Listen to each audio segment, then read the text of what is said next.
So what's up mga ka-fishing? Linaw na! So medyo linaw na po yung dagat. Pwede na tayong mangisda. Yung bangka natin walang makina. Tara, lagyan natin yung makina. Ayan mga ka-fishing! Kanya-kanyang diskarte yung sumano. Hello! Dagat ito!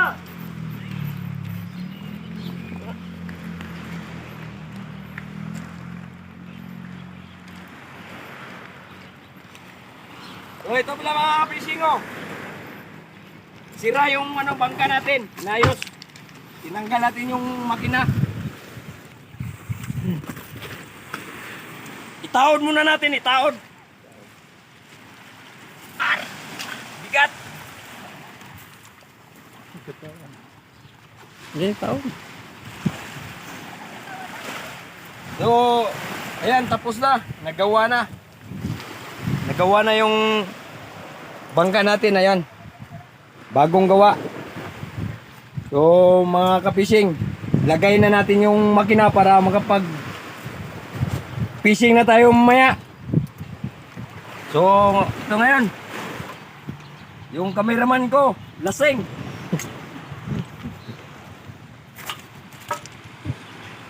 Uno, dos, bunggos! Ah! Agay! Tabang, ino!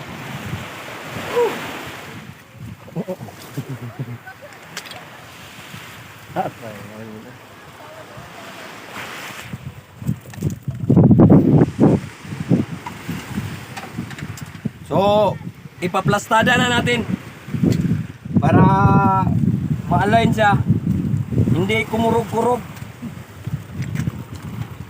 Agay! Ang hirap ipasok.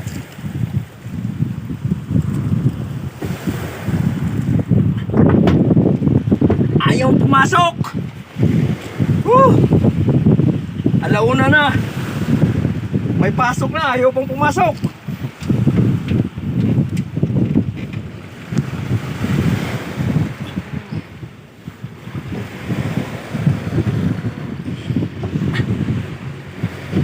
Ayun. Swak sa bangag. Ang hirap. So, lagay natin to.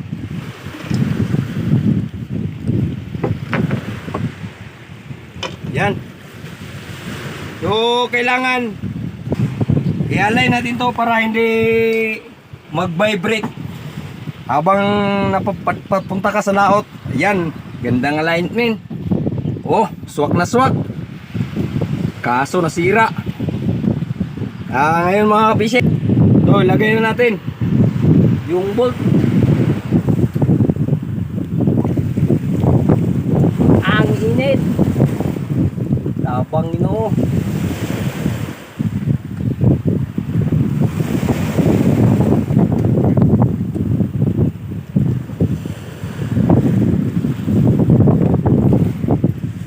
Oh, may extra pa ako dito. So, mga ka-fishing, sa taas ng pahinga natin, ang lakas ng habagat, kaya wala na tayong pera. Ayan, maganda na yung panahon. Baka may lansa at saka may isda na yung payaw natin. Babawi tayo mga ka-fishing. Kabit na natin tong makina natin para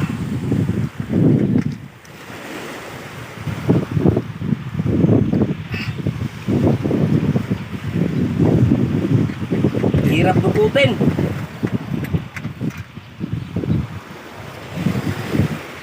So nasira pala ito nung nakaraan. Medyo marupok na yung kahoy na kinapitan sa plataforma.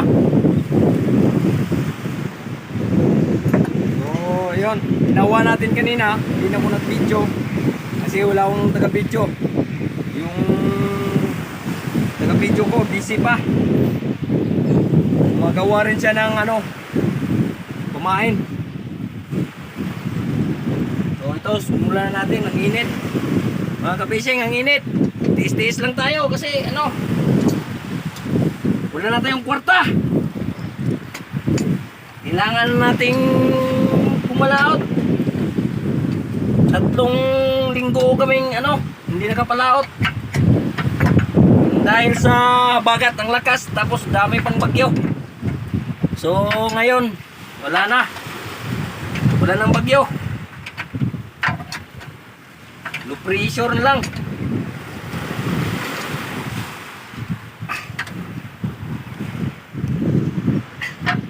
So ito, tuturo ko pala sa inyo. Kailangan ito, ayan. Nakikita nyo. Kailangan, ano yan, diretso. Tsaka yung ihi nasa gitna talaga. Para hindi tumakbo na kurog-kurog, vibrate. So, katapos ito, so ito, paanda rin natin. Para alam natin na nasa kondisyon. Alam natin nasa kondisyon yung ano, yung makina natin para ang layo pa naman ang biyahe. Sinsya na mga ka-fishing, wala akong video sa pangingisda. Kasi wala akong cameraman. Tsaka takot rin akong mabasa yung cellphone sa daakat. Hindi ko mapakita sa inyo kung paano bibirahin yung ano, malalaki, yung maliliit, tsaka yung ano, yung huli namin dati mga 180 kilos.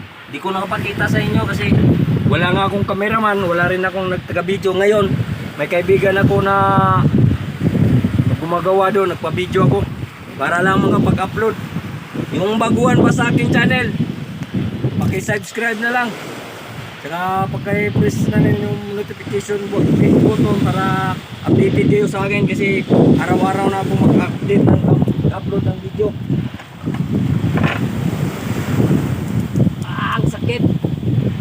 Hirap to.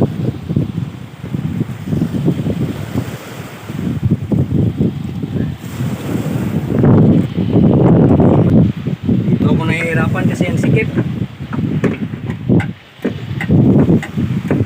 Yung makina pala natin ka-fishing, yung dati, mga ano lang yun, umurahin. Ito naman, mapamura ka sa presyo, doble. Pero ano, malakas siya, tibay. Mahal lang. Hindi ako hindi ito sponsor ng Honda. Pinakita ko lang sa inyo na anong klaseng makina yung ginagamit ko. Tapos nating mag-ano dito, tanggal, mag-usap-usap tayo maya.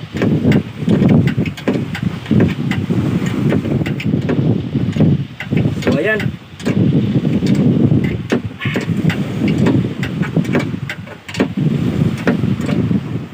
Yan, sumitik na. Inginit.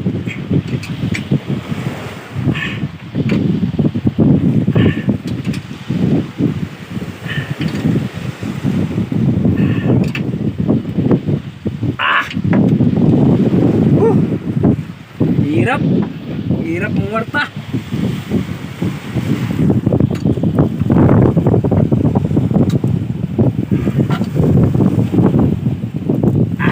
So ayan, nakikapit na natin mga bisig. Lagay na natin tong ano, cross jewel nya.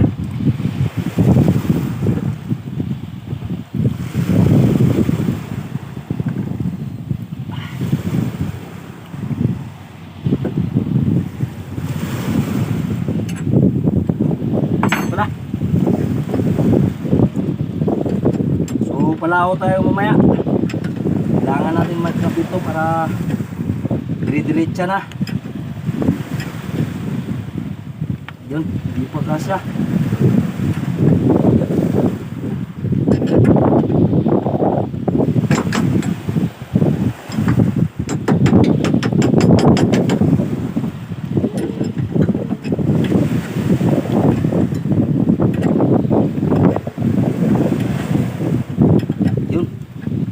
Pumalpak rin. Ah.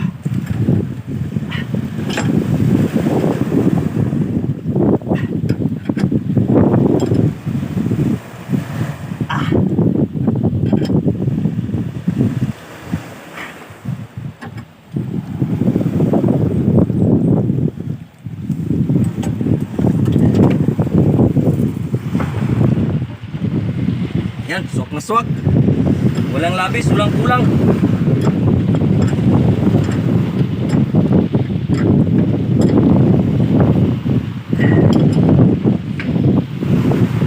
Ah! So, ready na yung makina natin mga kapising. So, kailangan, kita-kita na lang tayo sa sunod kong video. Ito lang muna, kasi wala na akong time. Ang sobra ang init. Alauna na ng hapon. Medyo maganda na yung panahon. So, hanggang dito na lang mga kapising. Tapos na ikabit natin to. Palahod tayo mamaya. So,